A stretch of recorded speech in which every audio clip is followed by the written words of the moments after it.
Ini adalah brand yang terkenal sebagai penyelamat ekonomi. Karena brand ini semua device jadi lebih murah dan lebih memahami keuangan rakyat pribumi. Ya, ini adalah brand yang bernama Xiaomi. Tapi apakah di lini laptopnya Xiaomi juga bisa menjadi pembasmi harga-harga mahal dari brand lain yang lebih dulu ada di bumi pertiwi? Ya udahlah, nggak usah kebanyakan menghakimi. Saya ucapkan selamat menonton. Cacing kremi.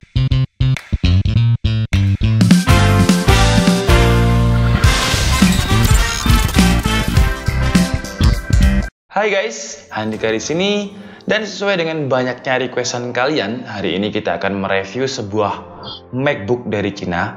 Mungkin dari judul, dari thumbnail, dan juga dari intro tadi kalian sudah tahu ini laptop apa. Ya, ini adalah laptop dari negeri Cina atau Xiaomi. Brand dari Xiaomi ini adalah perusak harga smartphone, dan kalian seharusnya berterima kasih banyak kepada brand yang namanya Xiaomi ini, karena gara-gara dia harga-harga smartphone sekarang jadi lebih murah atau banyak opsi untuk smartphone yang lebih murah. Tapi apakah di lini laptopnya Xiaomi ini juga mampu mengalahkan brand-brand lain yang sudah besar di Indonesia seperti Asus, Acer, Lenovo, dan lain-lain, atau bahkan bisa menyaingi MacBook? Karena menurut saya desainnya ini sangat-sangat mengcopy MacBook. Makanya tadi saya katakan kalau Xiaomi ini adalah MacBook dari Cina. Tapi sebelum kita mulai videonya, seperti biasa support dulu channel DKID dengan cara subscribe, karena subscribe-nya ini gratis. Dan nanti ketika DKID sudah mencapai 100.000 subscriber, kita juga akan mengadakan giveaway laptop. Dan karena ini adalah hari Sabtu adalah waktunya kita untuk mengumumkan pemenang giveaway mingguan yang berupa Windows 10 Pro original dari DKID. Untuk pengumumannya seperti biasa ada di akhir video, tapi kalau bisa ya jangan di skip karena kalian sudah request tentang laptop Xiaomi ini, dan Xiaomi ini saya beli nggak pinjem. Jadi kalau bisa ya jangan di skip biar kalian juga bisa mendapatkan ilmu dan juga informasi tentang video kita kali ini. Oke, sekarang kita bahas MacBook dalam tanda kutip dari negeri Cina ini. Dan setahu saya ada beberapa SKU untuk Mi Notebook Pro. Ada SKU atau varian Core i5 dan juga ada yang Core i7. Untuk unit yang kita review ini memiliki SKU Core i7 8550U dengan 8GB RAM DDR4 dengan kecepatan 2400 MHz. Untuk storage-nya menggunakan 256GB SSD NVMe, layarnya 15,6 inch dengan resolusi Full HD, panel IPS, dan 72% NTSC. Untuk VGA-nya menggunakan MX150 dengan VRAM 2GB DDR5. Kita bahas dari segi desain dulu. Kalau dari segi desain, Xiaomi menamai warna laptop ini dengan nama Deep Grey, yang memang jika dilihat warnanya lebih gelap jika dibandingkan dengan silver grey-nya MacBook. Untuk bahan materialnya sama seperti MacBook, jadi bahan materialnya ini full aluminium yang sangat solid, jadi sama sekali nggak gerak di bagian belakangnya ini jika kita tekan. Cuman kayak ada bunyi kletek-kletek gitu, tapi nggak terlalu kenceng kayak di laptop Avita sih. Jadi ini menurut saya sih ini udah solid banget dari segi casing dan juga build quality-nya. Tapi di bagian belakang ini nggak ada logo apapun. Kalau MacBook kan masih ada logo Apple, Avita masih ada logo Avita. Tapi kalau Xiaomi ini nggak ada logo Supermi, Indomie, atau apapun. Jadi bener-bener polos, plain, dan terlihat simple sih. Tapi karena terlalu simple, jadi ya menurut saya terlalu plain, terlalu boring, dan terlalu membosankan. Jadi ibaratnya Xiaomi ini benar-benar polos, kayak bocah belum balik atau belum mimpi basah gitu. Jadi benar-benar polos secara desain dan sangat membosankan. Sekarang kita coba apakah engselnya sudah bisa dibuka dengan satu tangan untuk menandakan bagian atas dan bagian bawah sudah proporsional. Oke. Jadi untuk engsel dari Xiaomi ini sudah bisa dibuka dengan satu tangan. Jadi kalau tangan kalian satunya lagi sibuk nyabun, kalian masih bisa membukanya dengan satu tangan. Nyabunin piring ya, kalau bahasa Jawanya itu kora-kora. Tolong pikirannya dikondisikan, jangan aneh-aneh. Nanti video ini di take down sama YouTube kalau kalian mikirnya aneh-aneh dan komen aneh-aneh. Jadi nyabun maksudnya adalah membersihkan piring dan juga kotoran yang ada di tempat mencuci piring. Nah, di bagian dalam ini baru ada logo Mi-nya dengan posisinya yang mainstream banget. Jadi posisi logo yang ada di bawah frame layar yang sangat mainstream. Yang diambil cuman kata Mi, jadi Xiao-nya hilang. Nggak ada kata Xiaomi, jadi cuman Mi gitu aja. Dan di bagian dalam ini menurut saya juga desainnya ini terlalu simple ya, jadi sangat plain dan sangat boring. Tapi kalau desain menurut saya sih emang kembali ke selera masing-masing. Tapi kalau saya nggak suka yang terlalu simple seperti ini, karena ya kayak kelihatan seperti laptop Avita atau laptop murah, tapi hanya ada logo Mi dengan full aluminium, yang di bagian dalam ini juga sangat solid. Tapi kadang ada kayak bagian yang kletek-kletek gitu, kayak kemasukan pasir. Tapi kalau dibilang solid, casingnya ini solid banget, jadi nggak ada bagian yang kerasa kopong. Distribusi partnya juga sudah merata. Oke, sekarang kita coba nyalakan. Untuk tombol powernya masih menyatu dengan keyboard, sama seperti MacBook, dan pemilihan font, desain layout juga benar-benar sama atau mirip dengan desainnya MacBook. Dan menurut saya kalau dari segi penggunaan keyboard atau experience untuk mengetik, menurut saya Xiaomi ini lebih nyaman ketimbang MacBook, karena MacBook itu travel distance-nya pendek banget. Cuman nggak enaknya di Xiaomi ini emang keyboardnya agak sedikit berisik, jadi kalian belum neken tombol aja udah kayak bunyi. Tuh, kedengeran nggak ya? Jadi kalian belum neken tombol itu udah bunyi tek tek tek tek tek. Jadi kalau feel penggunaan dia enak, cuman kayak kerasa lebih murah ketimbang keyboard dari MacBook.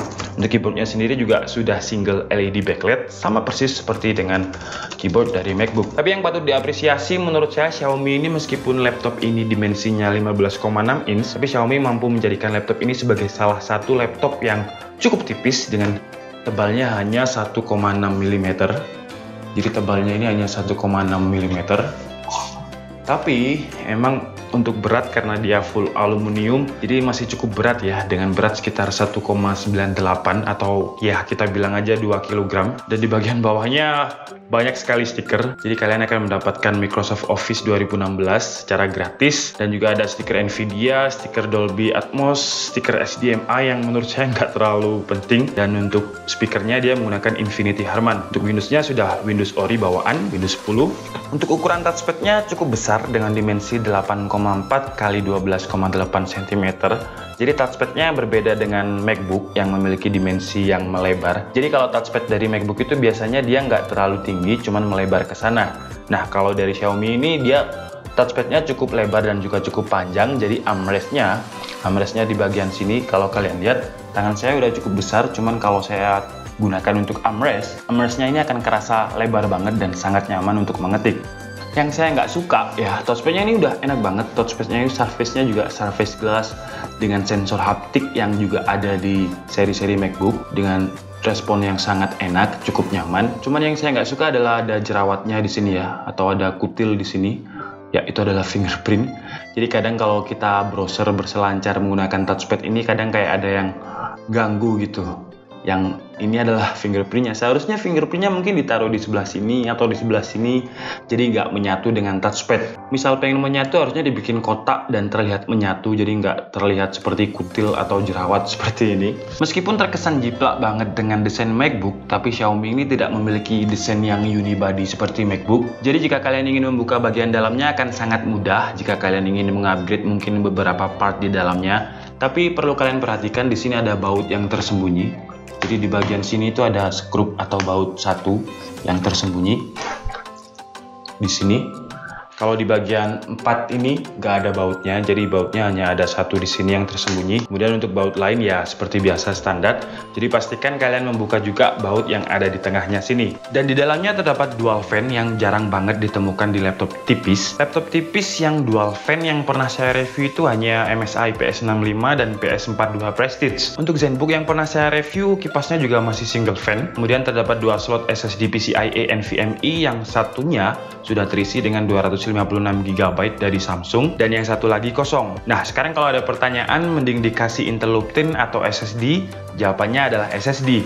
Karena Xiaomi ini tidak memiliki hard disk yang bisa di-accelerate oleh Intel Optane dan Intel Optane tidak bisa mengaccelerate SSD. Tapi kekurangannya untuk SKU yang kita review ini memiliki 8 GB onboard RAM dan tidak disediakan slot untuk upgrade. Jadi untuk RAM-nya tidak bisa di-upgrade, padahal RAM adalah sesuatu yang menurut saya sangat krusial, dan 8 GB sih mungkin masih cukup ya untuk aplikasi sekarang. Cuman untuk 2 atau 3 tahun ke depan menurut saya RAM sudah wajib 16 GB. Ya paling tidak kita diberi slot kosong untuk upgrade RAM, jadi biar kedepannya bisa upgrade sendiri. Tapi Xiaomi di seri ini berhasil membuat Ultrabook yang benar-benar awet baterainya, karena baterainya sendiri memiliki spesifikasi yang cukup besar dengan 7900 mAh dan 60 Wh battery yang bisa bertahan sampai 10 jam ketika saya coba untuk streaming YouTube dengan menggunakan koneksi Wi-Fi. Pengisian baterainya sendiri juga cukup cepat, sekitar 1,5 jam dari 30% ke 100%. Kemudian untuk kabel powernya cukup unik karena kabel powernya adalah Type-C to Type-C, jadi seperti ini. Kabel powernya Type-C to Type-C seperti ini. Ini Type-C, nyolok ke laptopnya Type-C. Dan perlu kalian perhatikan kalau di sini slot USB Type-C-nya itu ada dua, cuman yang ini untuk ngecas. Jadi misalkan kalian ngecas di sini, dia tetap nggak akan mau ngecas, jadi ngecasnya harus tetap yang di USB Type-C yang ada di pojok kanan yang ada lampu indikator untuk charging portnya ini. Sebelah kanannya ini hanya ada USB Type-C, charger port, dan juga slot SD card. Di sebelah kirinya terdapat HDMI, 2 buah USB 3.0, dan jack audio. Jadi di sebelah kanannya ini nggak ada USB Type A, jadi kalau misalkan kalian nggak kidal ya, kalian nggak kidal seperti saya dan menggunakan USB Type A untuk mouse, menurut saya akan cukup kesulitan karena mouse-nya harus ditarik dulu ke sini, ke sebelah kiri, kemudian kita menggunakan mouse di sebelah kanan. Yang menurut saya itu ya cukup merepotkan lah, dari sistem manajemen kabel juga terlihat cukup buruk. Speakernya untuk ukuran laptop tipe Ultrabook yang tipis, menurut saya speakernya ini enak banget dengan suara yang cukup kencang dan bass yang lumayan kedenger. Kira-kira begini suaranya.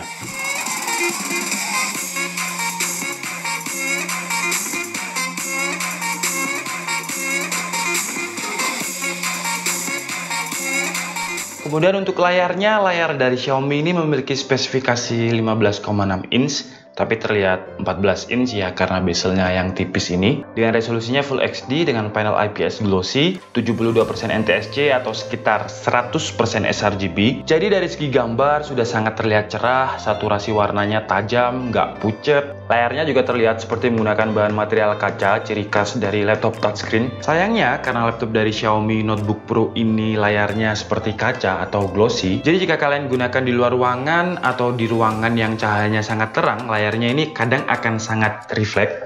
Saya kasih contoh, di sebelah kanan saya ada lighting. Kalau kalian lihat, dia cukup reflect layarnya karena bahannya ini glossy atau seperti kaca. Apalagi kalau brightness-nya kita turunkan seperti ini, kalau kalian lihat, dia reflect banget. Oke, sekarang saatnya kita tes Mi Notebook Pro 15,6 ini dari segi performa. Pertama, seperti biasa, kita akan menggunakan Sensebench R15 sambil memonitori suhunya melalui software HW Monitor. Dan untuk CPU benchmarknya, Xiaomi Notebook Pro dengan Core i7 8550U mendapatkan skor sekitar 490 CB dan akan turun rata-rata sekitar 450-an CB ketika kita tes sebanyak 10 kali. Untuk GPU benchmarknya, MX150 dari Xiaomi mendapatkan skor sekitar 100 FPS. Lanjut ke tes 3D Mark menggunakan driver Skydiver, Xiaomi Pro mendapatkan skor sekitar 9709 poin.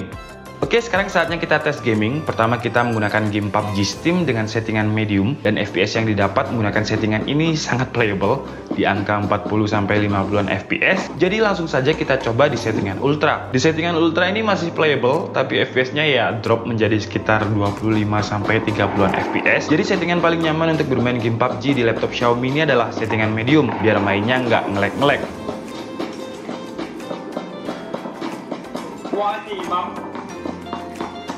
Lanjut ke game PES 2019, di game ini juga masih sangat playable dengan rata-rata FPS yang didapat sekitar 35-40-an FPS.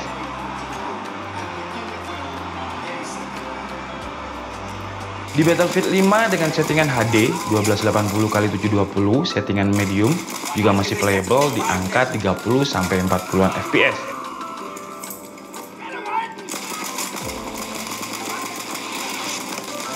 Di game terakhir kita mencoba memainkan game GTA 5 di Xiaomi ini. Pertama kita menggunakan settingan XD dan FPS yang didapat lumayan tinggi dengan rata-rata average di atas 100 FPS.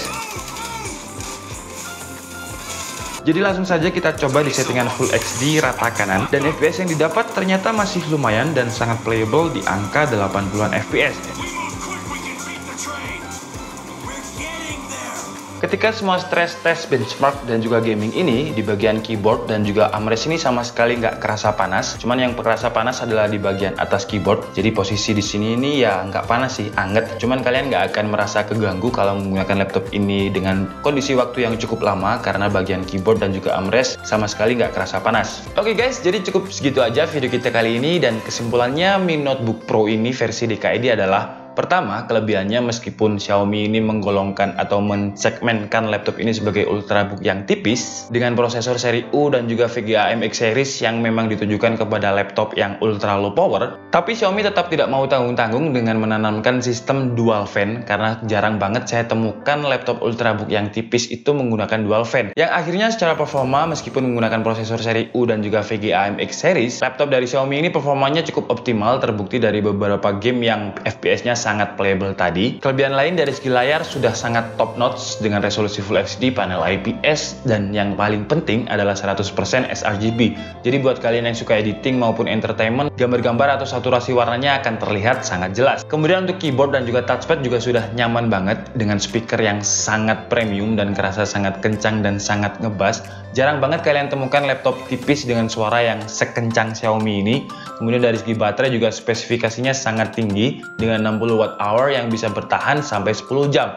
Kekurangannya menurut saya ya, RAM-nya ini cuma 8 GB onboard dan nggak bisa di-upgrade. Kecuali untuk SSD yang ada 2 slot tadi, jadi untuk storage kalian bisa upgrade, tapi untuk RAM kalian nggak bisa upgrade di SKU laptop Xiaomi yang kita review kali ini. Kekurangan kedua menurut saya USB Type-A-nya sangat minim dan hanya terletak di port I/O bagian kiri, di sebelah kanannya nggak ada, jadi kalau mau pasang mouse menurut saya cukup awkward atau cukup canggung buat kalian yang biasanya memasang mouse yang ada di port I/O sebelah kanan. Kemudian kalau dari segi desain menurut pendapat saya ya, karena kalau desain itu tergantung selera masing-masing, tapi kalau pendapat saya desainnya itu terlalu boring dan terlalu membosankan, gak ada aksen-aksen yang sebagai pemanis. Dan terakhir menurut saya ini adalah kekurangan yang paling utama dari Xiaomi, jadi after sales atau waranti atau garansinya ini jujur saja saya bingung garansinya di mana. Kalau smartphone kan mungkin ada distributor TAM atau distributor yang lain. Tapi kalau laptop setahu saya, tapi kalian nanti bisa koreksi kalau saya salah. Setahu saya kalau di laptop Xiaomi itu nggak ada distributor resminya dan nggak ada service centernya di Indonesia. Ibaratnya itu kayak buy at your own risk. Jadi kalian beli ya udah, nggak ada garansi gitu. Tapi kalau saya salah mau dikoreksi, karena setahu saya nggak ada after sales atau waranti Xiaomi di Indonesia untuk lini laptopnya ya. Tapi kalau kalian tahu di mana harus menggaransikan laptop ini, kalian tulis saja informasinya di kolom komentar. Untuk harganya laptop Xiaomi ini ada di angka pasaran 17 sampai 19 juta. Saya research di Bukalapak maupun di Tokopedia tadi. Dan kalian jangan jadikan patokan untuk link pembelian yang ada di kolom deskripsi ini, karena harganya akan saya rugikan lebih murah, karena saya juga butuh modal untuk membeli laptop lain atau untuk mereview produk lain.